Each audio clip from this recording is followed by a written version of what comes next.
Okay, so now I'm going to give you my star ratings for each match and my overall thoughts on the show. Um, for the women's match, I'm going to give that 3.5 stars. For the NXT Tag Team Championship match, I'm going to give that 3 stars. For the singles match, I'm going to give that 2 stars. For the NXT Women's Championship match, I'm going to give that 1 star. And for the NXT Championship match, I'm going to give that 4 stars.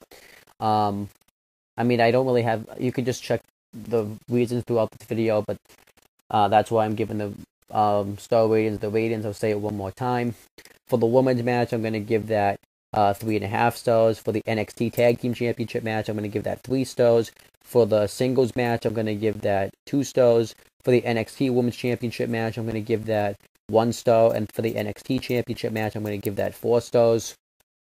Um, Overall, I enjoyed this show, watching it back. However, there was some problems with it. But one thing I did like is it definitely showed that NXT did grow as a brand because there were 10,079 people in attendance for this show, which definitely showed how huge NXT was all over the world. Everybody, NXT was becoming a huge brand, and that definitely showed it here. It did feel like a different type of NXT special than normal. It actually felt like a big mainstream WWE pay-per-view, so I liked that. The matches I thought except for 2 matches delivered on the show. I would say like the first 2 matches I thought were good matches. Asuka and Emma was a really good opening matchup. Really introducing Asuka to NXT and making her look dominant.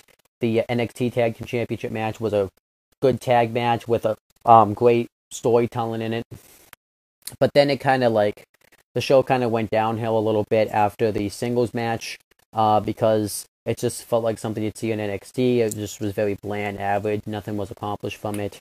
And the NXT Women's Championship match just sucked to begin with. The story was okay, but it didn't really work. Nia Jax just can't really sell it to take bumps. It was too soon for Nia Jax to be in that position. And then the NXT Championship match definitely saved this show, though. With Finn Balor and Samoa Joe's Finn Balor's entrance, the story in that match was good. Finn Balor tapping into this demon. The main event just really delivered on this show.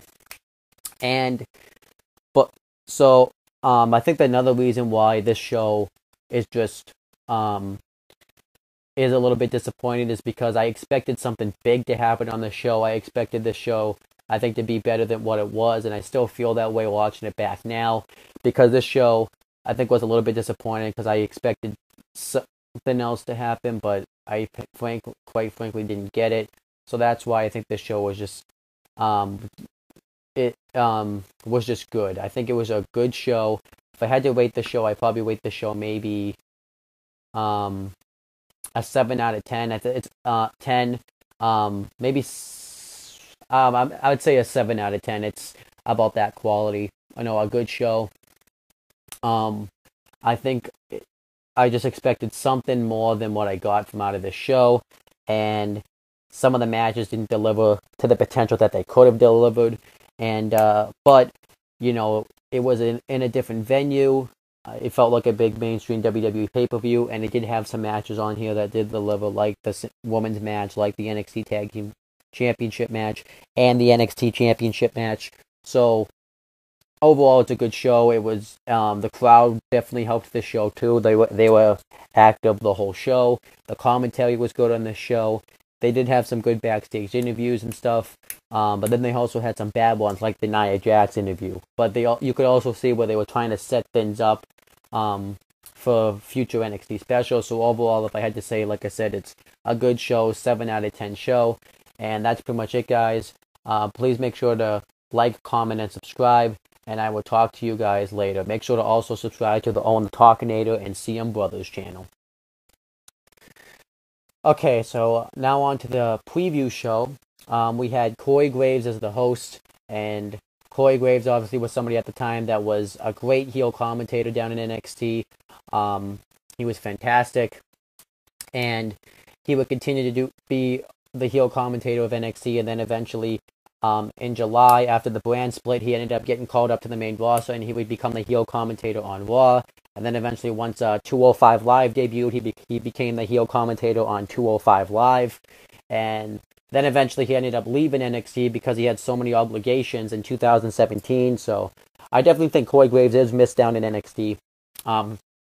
But yeah, Corey Graves has obviously gone on since then to become the best commentator in NXT. So that was awesome. And then he went over the matches in NXT, which I'm going to do right now. We have the women's match between Asuka and Emma. We have an NXT Tag Team Championship match. NXT Tag Team Champions Dash and Dawson versus Enzo Amore and Colin Cassidy. We have a singles match between Baron Corbin and Apollo Crews. We have an NXT Women's Championship match between Bayley and Nia Jax. And then the main event is an NXT Championship match between Finn Balor and Samoa Joe. So obviously, on paper, it looks like a great card right there. So let's talk about now the build-up for this show. So the build-up for the NXT Championship match and the singles match all kind of tie in together. So I'm just going to kind of talk about them both at the same time because one match leads to both these matches happening. So let me talk about that. So on an episode of NXT, Apollo Crews ended up winning a battle royal to become the number one contender to the NXT Championship. He had defeated also the wrestlers that were in this match were Samoa Joe, and he had last eliminated Baron Corbin to win the battle royal. So remember that he was going to be facing NXT champion Finn Balor, who had won the NXT Championship on the 4th of July in Japan, which is where he had become very well known. And Finn Balor pretty much was the face of NXT at this point. So then, fast forward, and eventually Finn Balor and Apollo Crews would face each other for the NXT Championship on an episode of NXT, and they were having a really good match together. Like, if you want to watch it, I really suggest you watch this match. And then, eventually, both guys ended up getting laid out, and Baron Corbin had come out and he had attacked Apollo Crews, causing a disqualification.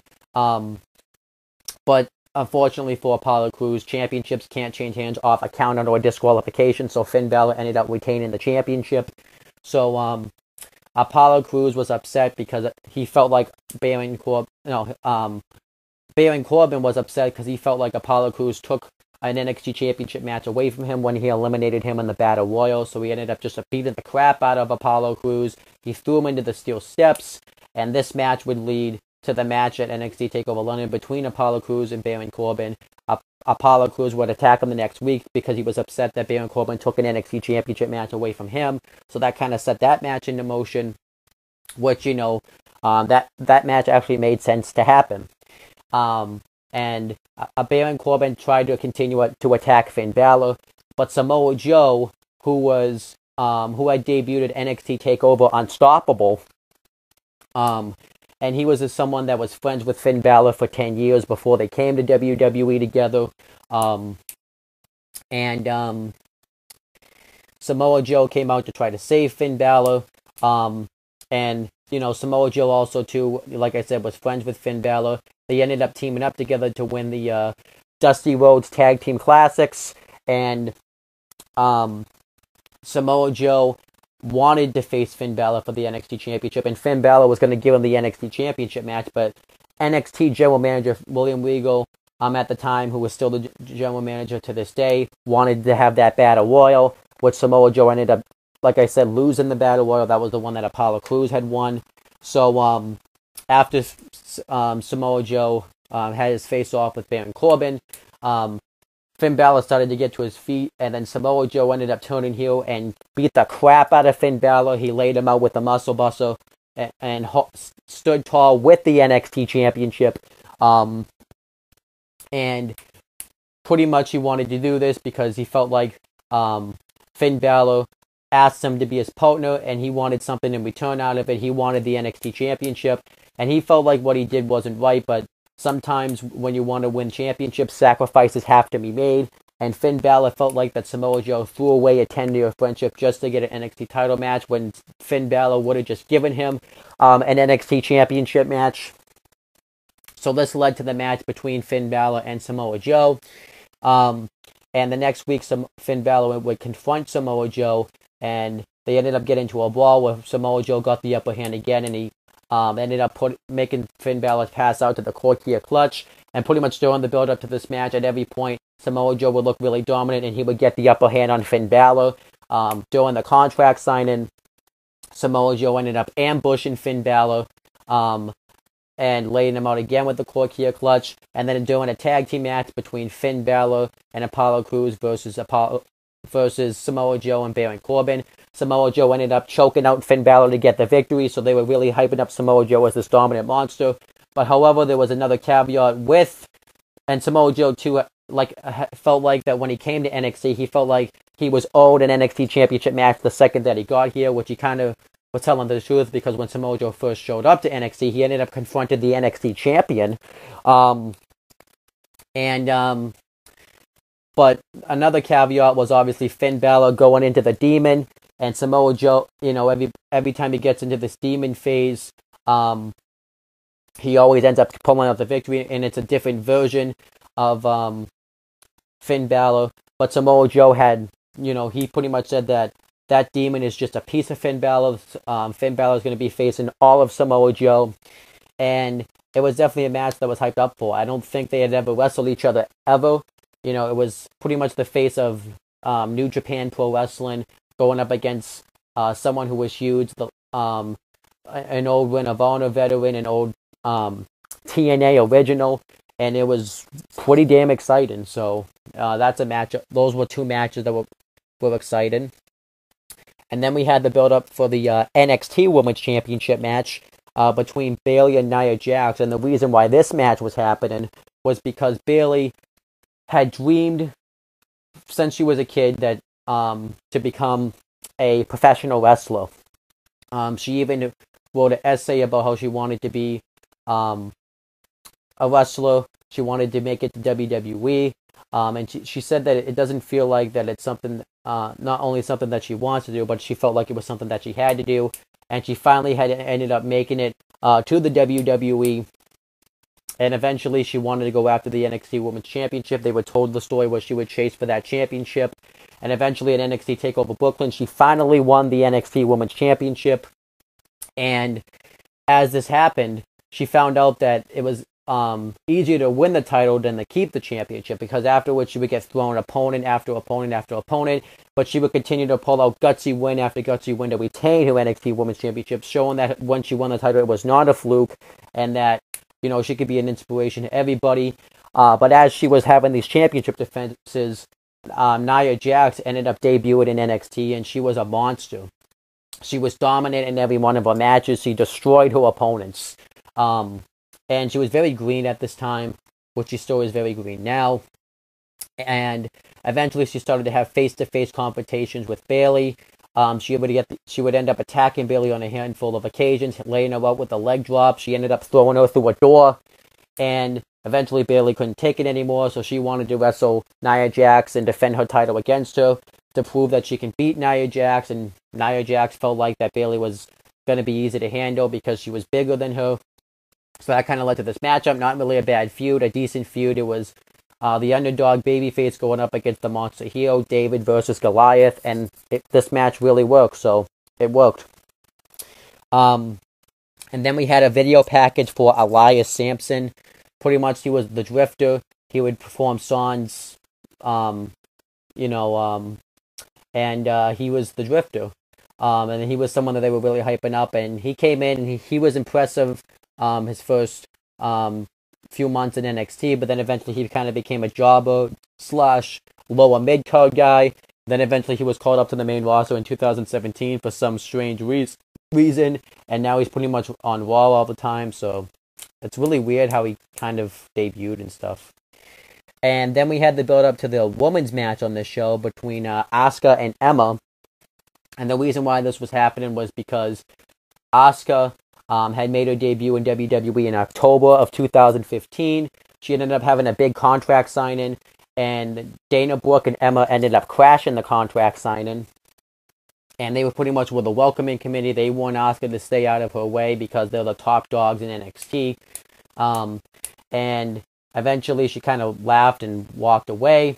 So Dana Brooke and Emma were no sweating Asuka, but then William Regal put Dana Brooke in a match against Asuka at NXT TakeOver Respect, where Asuka pretty much destroyed Emma, and she ended up kicking not Emma but Dana Brooke, and then she ended up kicking Emma in the head.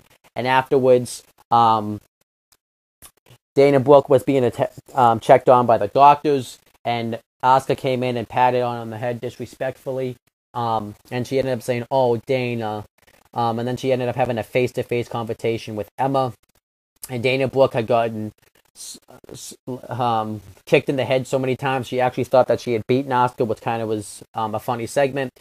So Dana Brooke wanted payback from Asuka. So Dana Brooke challenged her to a match, which Asuka accepted. But the match ended up just being a trap. Emma ended up attacking Asuka from behind, put her in the Emma lock, and pretty much laid Asuka out. And Emma was somebody too that was originally in NXT. She was a huge name in NXT. She made it to the finals of the to crown the first ever NXT Women's Champion. And she was one of the big names in NXT. And then she ended up getting called up to the main roster. She didn't really fare too well on the main roster, so they called her back down to NXT. And Emma wanted to get back up on the main roster. She used to do the dancing thing with the bubbles, but then Emma brought on this new aggressive attitude, and this was probably the best one that Emma's ever had in the WWE. And this was a good spot for Asuka to be in because she was feuding with somebody like Emma.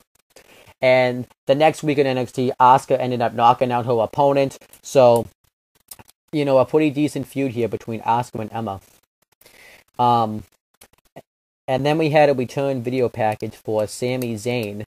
And Sami Zayn ended up getting injured in May of 2015. He ended up going on an episode of Raw where he ended up doing his entrance where he usually waves his hands like this, and it ended up tearing his shoulder, and he ended up being put out of action, so he was off TV, but they were really hyping him back up on NXT, and eventually he would return on the next episode of NXT, and he would finish his run down in NXT. He would have incredible matches with Samoa Joe, and then eventually he would wrestle his last match at NXT TakeOver Dallas, which I'll talk about that match in the next episode, so please make sure to check that out. But that was pretty much it right there. And then we have the final thing on the show, the build-up to the NXT Tag Team Championship match between Dash and Dawson and Enzo Amore and Colin Cassidy. And the reason why this match was happening was because Enzo Amore and Colin Cassidy were a tag team in NXT for 2 years. They were the longest tag team to be in NXT at the time. And they were huge with the fans. They were over as hell. And then eventually they would start to get closer. You know, they had the whole shtick too where they would they pretty much were like Jersey Shore characters. They had the whole shtick where they would call everybody soft. They had the catchphrase when Enzo Amore would say, "My name is Enzo Amore, and I am a certified G and a bona fide stud, and you can't teach that." And this right here, this is Big Cass. And he's 7 foot tall, and you can't teach that. And then they would spell out the word soft, SAWFT, soft. You know, it was awesome. And they would wanted to win the NXT Tag Team Championships. They would always get this close to winning the titles, but they wouldn't quite get there. So they wanted to finally win them NXT TakeOver London. Meanwhile, you had Dash and Dawson, who were really starting to make a name for themselves as well. They made it to the semifinals in the Dusty Rhodes Tag Team Classics, where they knocked off the NXT Tag Team Champions to get there. And then they nearly defeated Finn Balor and Samoa Joe in the semifinals, which was really impressive. They looked really good. And afterwards, they started feuding with Enzo Amore and Colin Cassidy. They jumped them on an episode of NXT where they threw Enzo off the stage, and then they would hit the Shadow Machine, which is the flapjack into the code breaker. That's the Shadow Machine.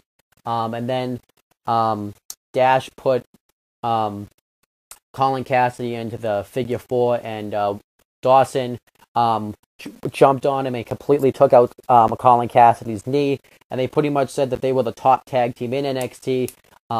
and that if you try to step up to them, they're going to put you down. So then eventually, a couple of weeks later, they ended up winning the NXT Tag Team Championships, and they were just really on fire. But then Enzo Amore and Colin Cassidy returned, and they wanted revenge on Dash and Dawson for taking them out. So they match was set for NXT TakeOver London, and they finally wanted to finish their storyline and finally end their chase and become the brand new NXT Tag Team Champions. It was a match that was awesome, well, for build-up wise, and yeah, that was pretty much it. And that was pretty much the whole build-up of the show. It was very well built up, and now let's see how the show turns out. So I've reviewed the preview show, and now I'm going to review the the pre-show itself. Alright, so then we had the actual show itself. We had Renee Young, Lita, and Tom Phillips on the panel. And they did the panel this time at the headquarters because since they were in the UK, they couldn't get them all over to the UK. So they just did the panel at WWE headquarters, which made sense. And obviously, you know, everybody's gone since then. Renee Young has gone on to host the pre-shows for NXT and the main roster pay-per-views, but now she only does the main roster. And now she's the co-host of Talkin' Smack, and she also is the backstage interviewer for SmackDown, and now she's also the co-host of Raw Talk. And Tom Phillips pretty much went on to become, well, he already probably was a douchebag, but he, you know, became known. You know, he pretty much says he's going to face fuck girls on airplanes. And he says he screwed Rich Brennan out of his job, so he's a piece of shit. But he also has gone on to become the play-by-play announcer for both for NXT, SmackDown, and 205 Live.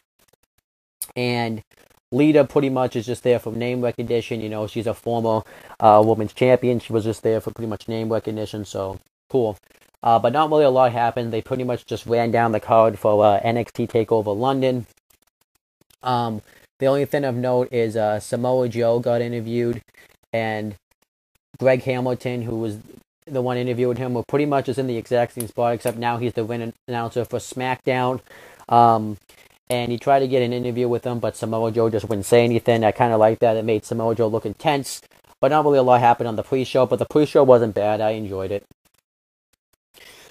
Okay, so we get the actual show itself. Triple H in the ring, and he cuts a promo, and he talks about how Sunday night he got his ass kicked, which actually did happen in real life. I'm not going to talk about that here. I'll talk about that in a different video at a different time, because it has nothing to do with the show.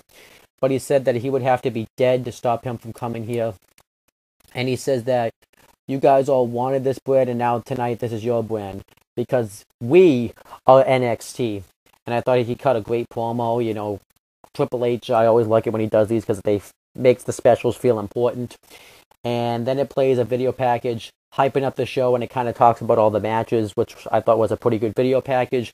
And then that was it. Overall, the stuff was pretty enjoyable.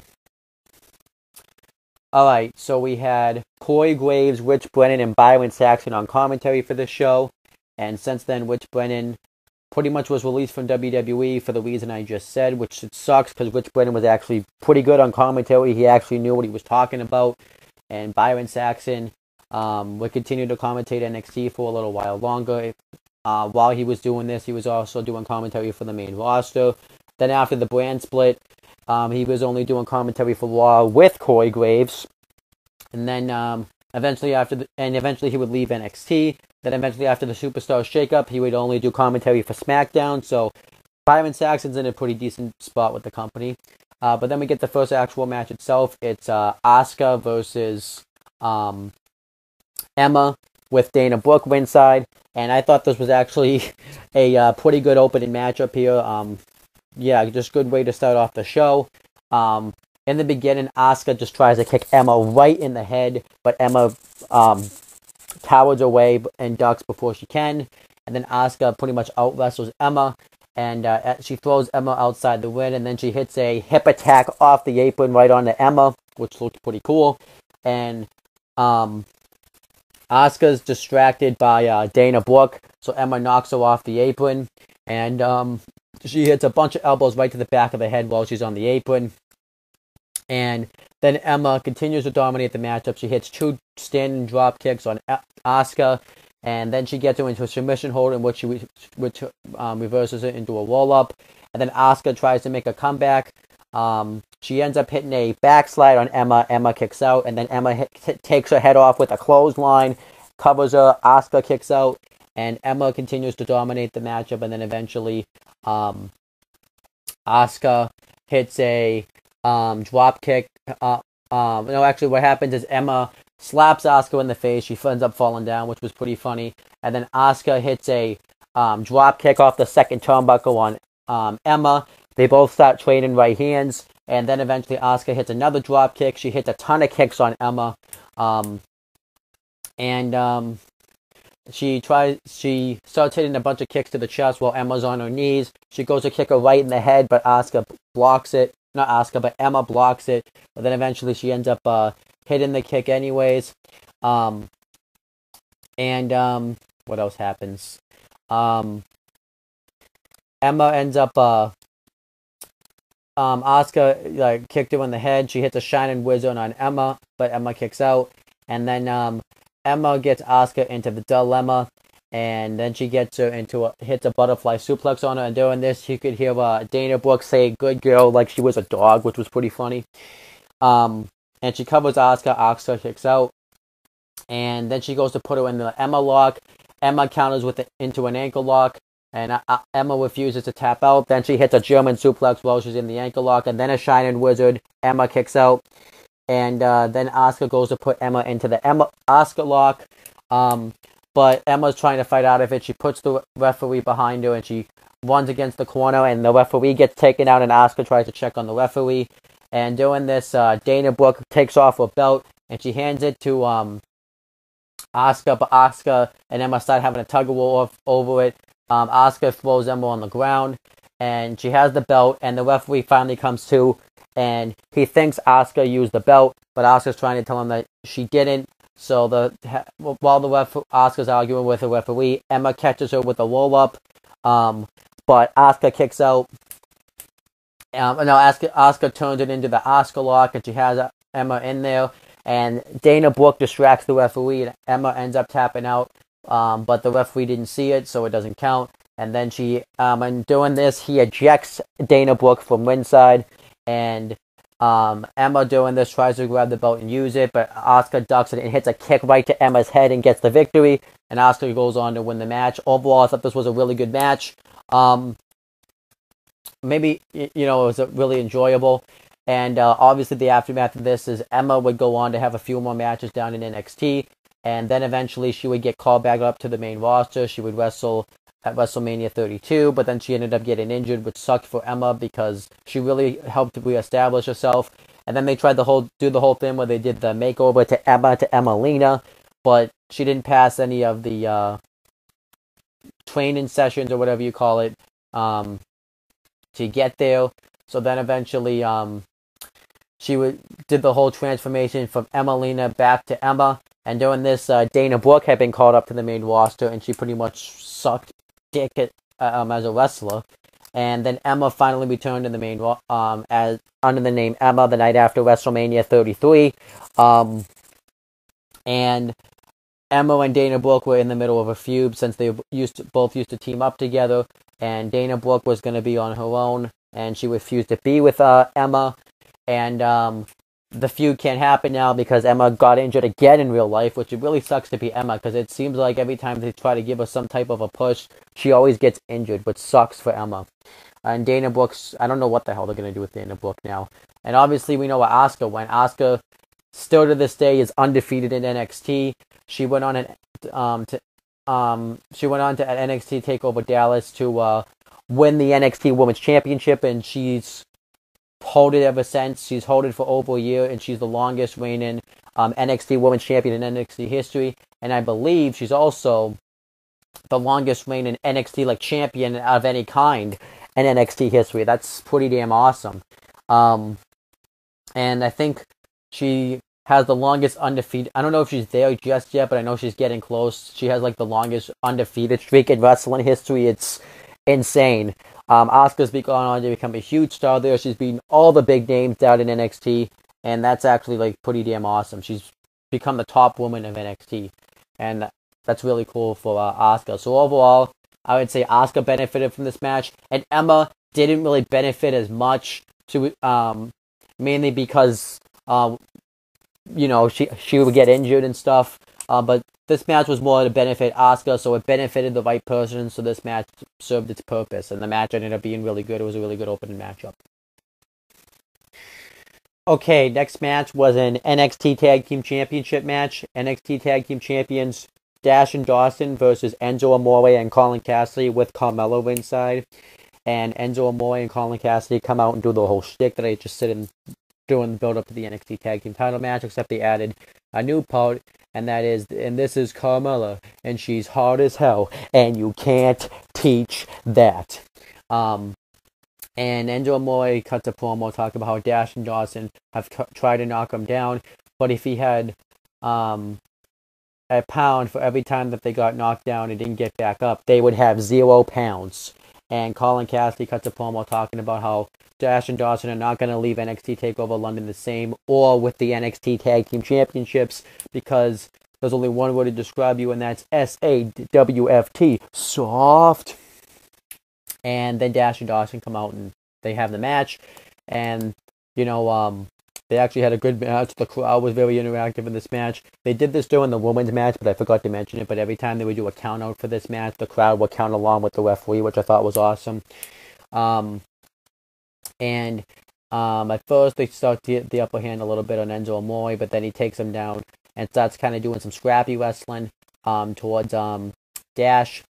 And then Big Cass gets tagged in, and he just really starts to change the game of the matchup and beat up Dash and Dawson. Then Enzo gets tagged back in, and Dash tries to hit a clothesline on the outside, but Enzo ducks it, and he ends up hitting his hitting hand first right under the steel post, and then Enzo Amore and Colin Cassidy are about to put away Dash and Dawson. Well, no, actually, that's not what happened. Colin Cassidy gets tagged in. He goes for a splash. Dash moves out of the way. Dawson moves out of the way. Dash tries to attack him from behind. Dash and Dawson get the upper hand for a couple of minutes on Enzo Amore, on Colin Cassidy, but Colin Cassidy hits a double clothesline on him. Then they try to.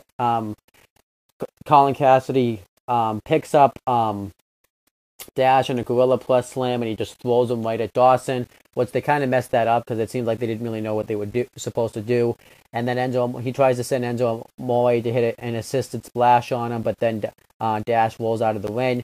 So then he hits it. So then Enzo Amore runs across the ring, and Colin Cassidy throws Enzo Amore outside onto both Dash and Dawson and just takes them both out. And then he tries to get back in the ring, but Dash throws Enzo Amore outside the ring, and he hits his head like hard against the ropes. So Dash and Dawson try to win by countout, but Enzo Amore is able to get back in the ring in time before the referee counts 10. And then Dash and Dawson pick apart Enzo Amore's arm. They just really pick him apart. I thought that looked pretty awesome. There was one spot where he tried to make the tag, but Dash hit a drop toe hold, and Dawson hit a drop kick right to his face, which I thought was pretty cool. And Dawson ended up hitting Dawson hit a couple more leg drops, and then he hit a slingshot suplex, which looked pretty cool. And eventually, Enzo Amore tries to make the tag, and you think but Dawson cheap shots Enzo Amore Colin Cassidy before he can make the tag, and Colin Cassidy's upset about this. He goes to attack him, but the referee has to hold him back, and then Dash and Dawson hit like a gore buster onto Enzo Amore, try to cover him, and Dawson tries to cover him, but the referee realized that there was no tag made, so Dash has to go in and win and make the cover, which I thought was actually pretty cool, because normally the referee doesn't notice when the heels try to do that type of stuff. And then eventually Enzo Amore hits a DDT from the top rope, and he gets the hot tag on Colin Cassidy. He lays into Dash and Dawson, and he clears the ring, but Dawson takes him out with a chop block, and Dashing and Dawson work over the injured leg, and Dawson gets him into a reverse figure 4 leg lock, and Colin Cassidy's stuck in this move for... Actually, Dash gets him into the reverse figure 4 leg lock, and Colin Cassidy's stuck in this move for a long ass time. Enzo Amore tries to come in and save him, and Dawson takes his head off with a clothesline.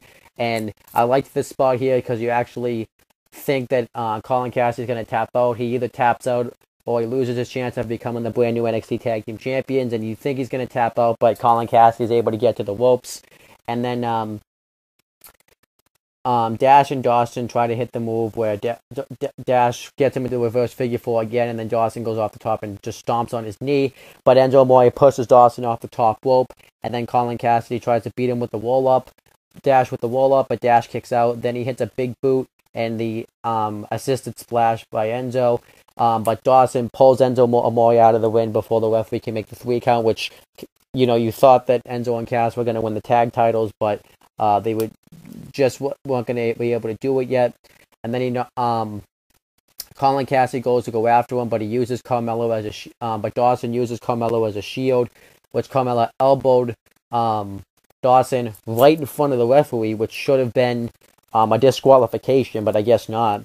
And Colin Cassidy goes to go after him, but Dawson throws him face first into the turnbuckle. And then Dash and Dawson hit the Shattered Machine from the top rope. Like, Dash hits the flapjack, and then Dawson catches him into a code breaker on right on Enzo Amore, which he sold like a champ. And Dash covers Enzo, and Dash and Dawson retain the NXT Tag Team Championships. And that was the end of the match. I thought this was a good tag team match. It had this emotion in this match, and it was just a good wrestling match. Dash and Dawson are a great tag team. So, and Enzo Amore and Colin Cassidy, I think they're a good team. A lot of people hate them now because they think, they're not the best team. But I think with the right wrestlers, and if they can work the way they worked in this match, they're actually a pretty good team. And one thing I did notice too is normally NXT fans don't really boo or cheer the fans, but in this match they cheered Enzo Amore and Colin Cassidy, but they booed Dash and Dawson, which means they got the right type of reaction, and it made the match work even more. And obviously the aftermath of this match came.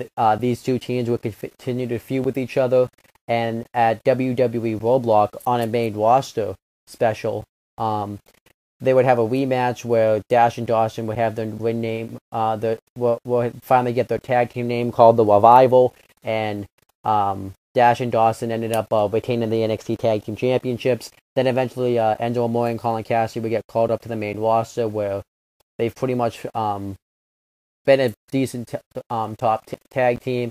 And after the brand split, they were drafted to Raw, and they've always come this close to winning the WWE/WWE Raw Tag Team Championships. And Dash and Dawson eventually lost the NXT Tag Team Championships at NXT TakeOver Dallas, but then they regained them at NXT TakeOver The End. And they're the first and only team to become 2-time NXT Tag Team Champions. And then eventually they lost the NXT Tag Team Championships again at NXT TakeOver Toronto. And then eventually they would have a couple more NXT TakeOver NXT specials matches. And then they were called up to Monday Night Raw the night after WrestleMania 33 on Monday Night Raw. And but now Dash is injured because he's got an injured jaw. So Dash and Dawson, though, will be back. But overall, I think both teams benefited. Enzo Amore and Colin Cassidy got a nice main roster spot, and they're actually doing fairly well on the main roster. And Dash and Dawson went on to become a top tag team in NXT, and now the first and only 2-time NXT Tag Team Champions. So overall, both teams benefited from this, and the match ended up being really good. Alright, so next match was Baron Corbin versus Apollo Crews. And this match was really just an average match, nothing special, but it was alright. Probably a match though you probably see on like NXT television. So at first Baron Corbin's kind of getting the upper hand of Apollo Crews. He's kind of bullying him around. And then eventually Apollo Crews, when he starts talking trash in his face, just picks him up and drives him in the corner. And this causes Baron Corbin to kind of have to retreat and kind of think over his strategy. And they start chain wrestling again. Apollo Crews goes to charge at Baron Corbin while he's in the turnbuckle, but Baron Corbin hits a backdrop, and he ends up landing face first into the steel steps. And pretty much Apollo Crews dominates the matchup. He starts talking trash to Baron Corbin. Baron Corbin dominates the matchup, and he starts talking trash to Apollo Crews, saying stuff like that he should have just stayed home. He should have never come to WWE. He should have just stayed in Ring of Honor. How he should have just stayed in his gyms. How he shouldn't have even traveled overseas. And then Apollo Crews tries to hit a springboard move, but Baron Corbin catches him with the right hand. And then Corbin continues to dominate the matchup. But Crews tries to make a comeback, but then eventually Corbin hits a fall-away slam, a toe-to-wall slam, a fall-away slam, and then like a backbreaker. It really starts to pretty much kicks Apollo Crews' ass, but then Crews throws him out of the ring. He takes down Corbin with a couple of takedowns and just beats the crap out of him. And then Apollo Crews hits, Baron Corbin starts to hit his comeback. Then Baron Corbin hits a deep six. Crews kicks out. Then Crews hits the Gorilla Plus Slam into the moonsault. Corbin kicks out. Then he tries to go for that gut wedge powerbomb, but Corbin holds the ropes, and then he hits the End of Days for the win. Like I said, just a normal NXT match. And I think another problem with this match was there was really no moment where you felt like Apollo Crews had like a comeback. It wasn't structured properly. I don't think these guys had very good chemistry when they were wrestling each other, so that's kind of a shame because they're actually both pretty good wrestlers. Like Apollo Crews, fantastic. It is pretty good in the ring. Baron Corbin was getting better in the ring. It just didn't really seem like that these two really meshed together. And then the aftermath of this match came. Baron Corbin would finish out his NXT run. He would have his last match at NXT TakeOver Dallas. Then at WrestleMania 32, he would have his debut, and he would win the third annual Andre the Giant Memorial Battle Royal. And then he would go on to have a pretty dominant reign on the main roster. He went on to get drafted to SmackDown, and he pretty much ran roughshod over the roster. Eventually, he had a Intercontinental Championship match at WrestleMania 33 that he didn't win, which was kind of stupid. And now he's feuding with Sami Zayn, which he may or may not win that feud. We don't know.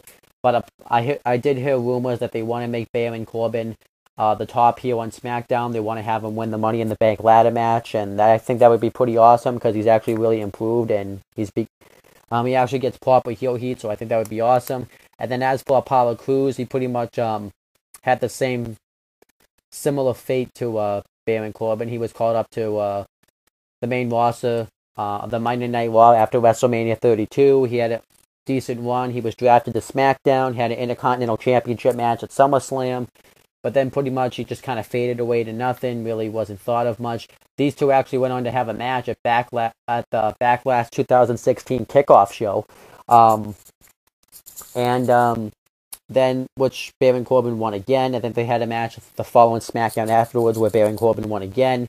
And then Apollo Crews pretty much was kind of on jobber status on the main roster. And then because of the Superstar shakeup, he was drafted to Raw. And pretty much he's doing okay on the main roster. Nothing really too fancy. So, yeah. So, no one really benefited from this match. Maybe, and that's kind of why this match really wasn't all that great anyways. Because it didn't really feel like it accomplished anything. And watching it back, it definitely didn't really feel like it accomplished anything. So, yeah, this match just was an average match. Okay, so next it shows a Sami Zayn return video package, and pretty much it just shows everything he's ever done in NXT, up until that point.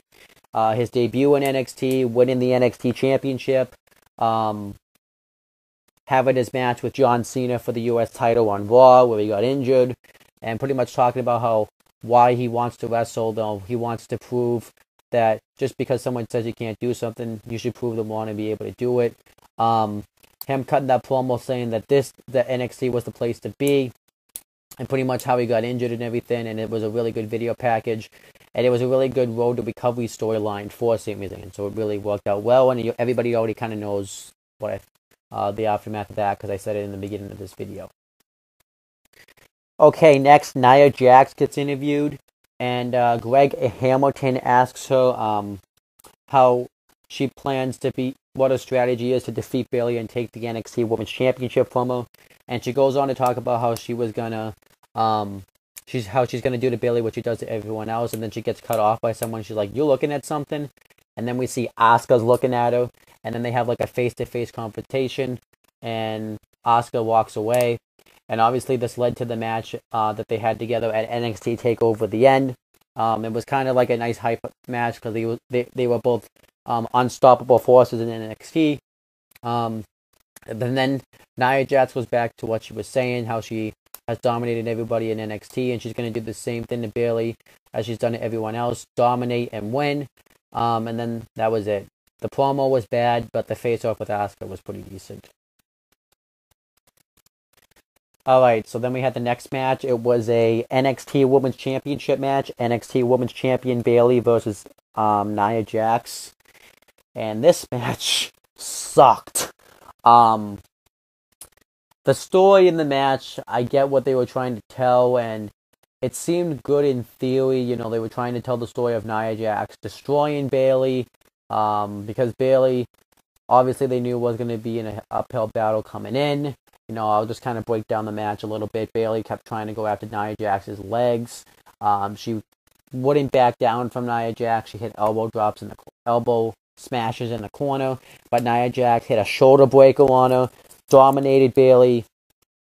But then Bayley would struggle to get her off her feet. She refused to stay down. And Bayley was able to, when they went to do like the superplex spot, Bayley was able to push her off, hit a swanton, but Nia Jax kicked out so hard that she knocked Bayley out of the ring. And then Nia Jax hit a Samoan drop. Bayley kicked out, and then Nia Jax just kills Bayley. She hits Samoan drop after Samoan drop, leg drop after leg drop. You know, throws her across the ring. And she pretty much wrecks Bayley, but then she goes for the Samoan drop off the top, and Bayley reverses it into a guillotine. Nia Jax fights out of it. She fights out of it one more time, and then finally one guillotine's too many. And Bayley makes Nia tap out, and she wins. That was it. So this match I just thought was bland. It just was not a very good match.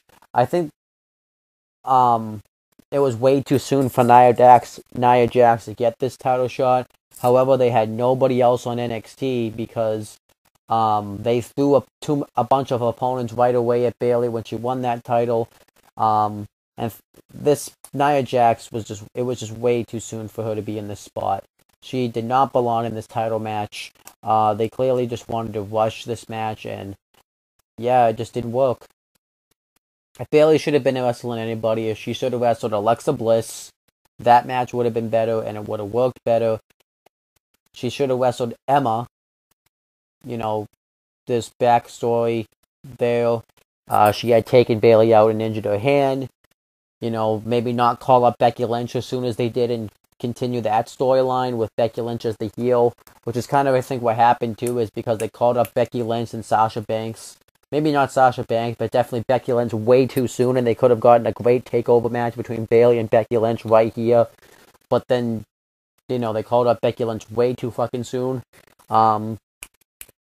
And obviously Eva Marie, but that, I don't know if that match would have been any better, but yeah. It just, the story didn't really work either because Bayley didn't really show like enough defiance enough. It just was pretty much Nia Jax destroys her, and then Bayley just kind of hits like a shitty guillotine choke. I mean, it looked like shit, and it was all on Nia Jax because she kind of was, and like Nia Jax was like sitting down when she hit it, so it was kind of like, like. She could have just easily powered out of the third one. I don't know what was so devastating about the third one. Like, you could say, well, she had it in her twice, but Nia Jax easily could have fought out of that. It was weak. And like the way she was sitting down was stupid. I mean, Nia Jax is just sloppy in the wind, like that throw she hit. I think there was like a nasty like clothesline she hit. Like Corey Graves said that was nasty. The triangle choke, like Bayley couldn't really like cross her legs over on Nia Jax. That was terrible. Um, and you kind of like Nia Jax was very fresh into NXT. And you were trying to hype her up as this monster, and you kind of killed her credibility by having her tap out to Bayley. Like she destroyed her halfway through the match, and Bayley kind of still won, and it would have been fine. But Nia Jax, like I said, was too new to kind of have her lose. So it's just the one opponent. It should have been Alexa Bliss. I mean, Alexa Bliss was on the show the next week.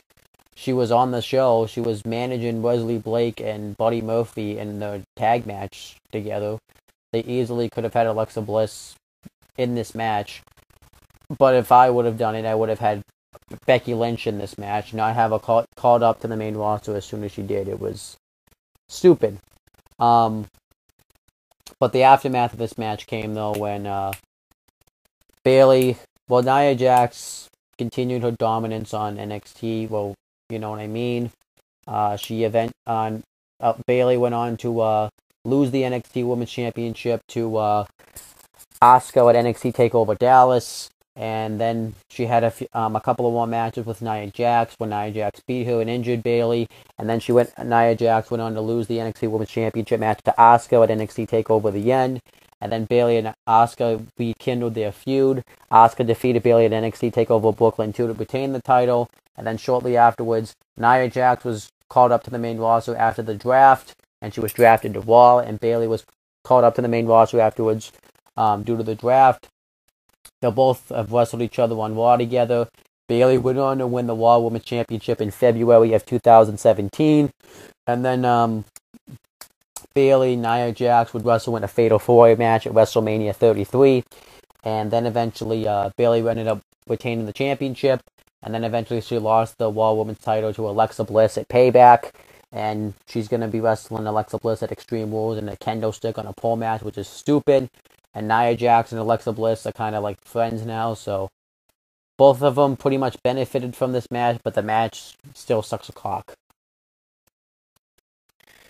Okay, so then we had the main event. It was a NXT Championship match. NXT Champion Finn Balor versus Samoa Joe. And this match was a great match. Finn Balor's entrance was awesome. This is probably the best of his entrance. He comes out, and you see like somebody in like a hood walking on like the Titantron, like closer and closer to the camera. I thought that really worked.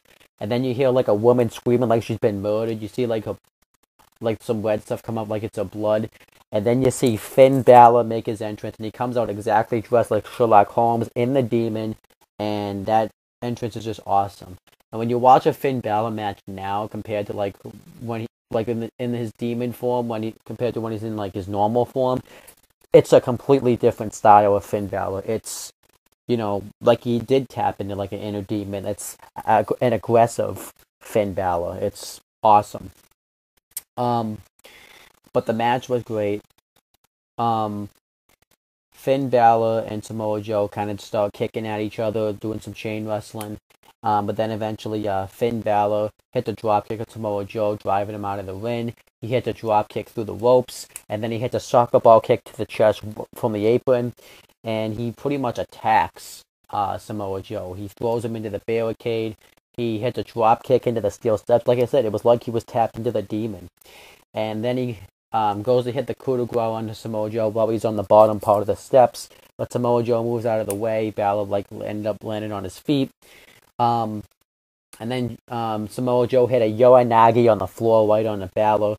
And he pretty much just dominates Finn Balor from this point. He gets him in the ring, beats the crap out of him, hits a splash and an enziguri on him, covers him. Balor kicks out. And pretty much he just goes on a tear and just absolutely annihilates Finn Balor. He hits a running kick, a running big boot in the corner. He hits a atomic drop into a big boot and goes for the senton, but Balor moves out of the way, and then Balor lands on the apron. He hits Enziguri on Joe, but Joe ends up knocking him off the apron. He hits a suicide dive through the ropes, which killed Balor, and then eventually he tries to go for the pinfall, but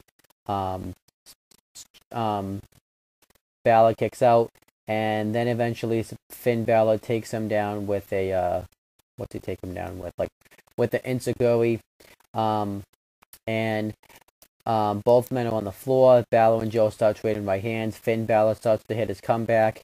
He hits a ton of drop kicks, and he pretty much hits his comeback. He tosses Joe out of the ring. He hits a flip dive on the ground, which doesn't knock Joe all the way down, which I liked because it made him look like a monster.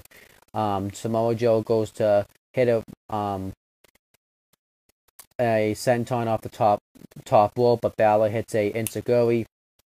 Then he hits a sling blade on Joe, covers him. Joe kicks out, and then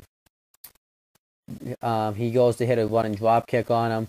Joe counters hits the senton on him, covers him. Balor kicks out, and then he gets Balor into the Korkia clutch. Balor ends up being able to run towards the turnbuckle when Joe hits his head, and then he was on the apron. He gets Balor again into the Korkia clutch, and Balor flips out of it, lands on his feet, and hits the double stomp on Joe. And then they both start trading rights and left hands on each other. Samoa Joe actually, too, I forgot to mention, hit a power bomb in this match, and then he turned it into a Boston Crab, turned it into a crossface, and then really stretched Balor's arm back. But then continuing with the match, Finn Balor hits a sling blade. He just starts really tapping into that inner demon. Hits a couple of drop kicks on Joe, and Joe kind of hucks up out of it. And then Balor hits a drop kick right to his back. Then he goes for the coup de grace. Joe hits an Enziguri on Balor, goes for the muscle buster. But Balor fights out of it, knocks Joe off the top rope, and then Balor hits a coup de grace for the win, and he retains the NXT Championship. I thought it was a great main event. And afterwards, Samoa Joe, you can see him being checked on by the doctor. You see blood coming out of his mouth, and Finn Balor has to be checked on too, which I thought really sold the match that they actually went through a war.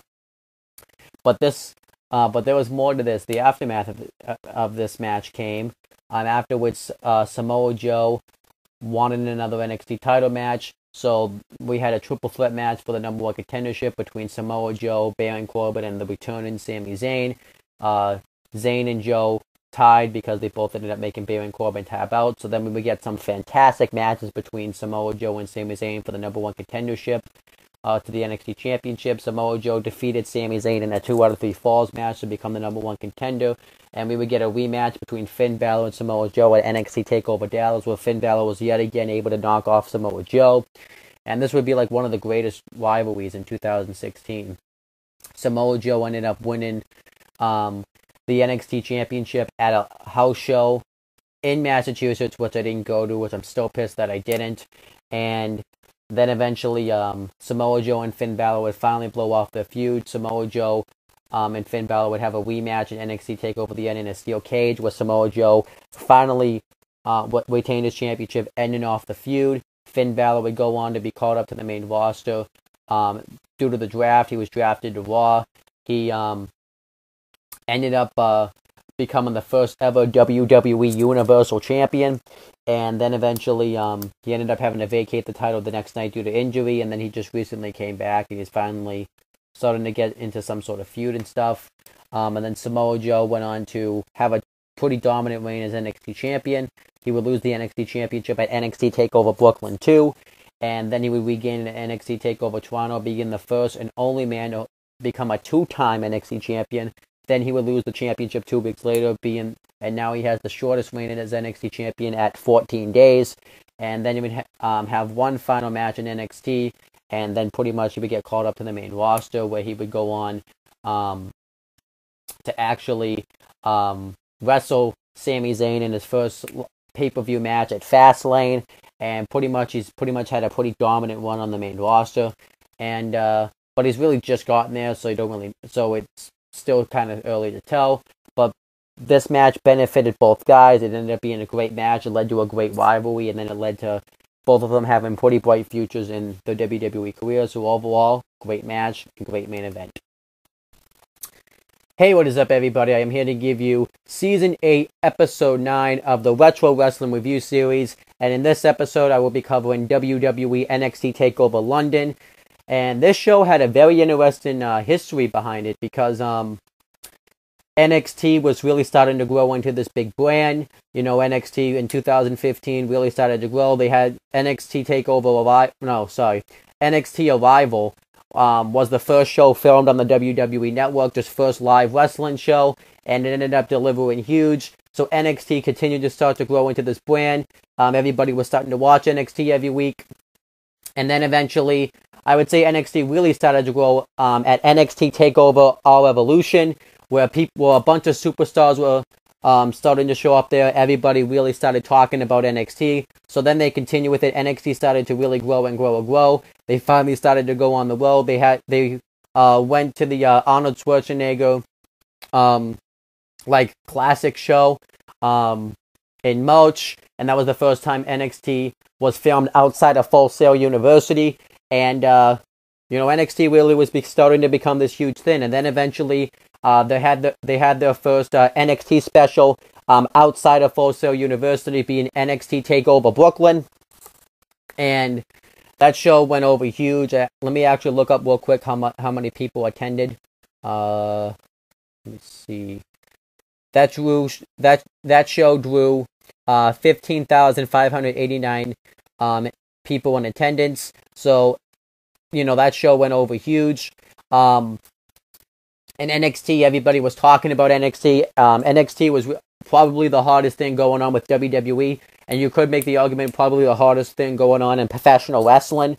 And at NXT TakeOver Brooklyn, Triple H, who runs NXT, announced that an NXT was going to be going overseas to London. This was the first time NXT was going to be doing this, and they were going to be going to London from December 10th through December 16th, 2015.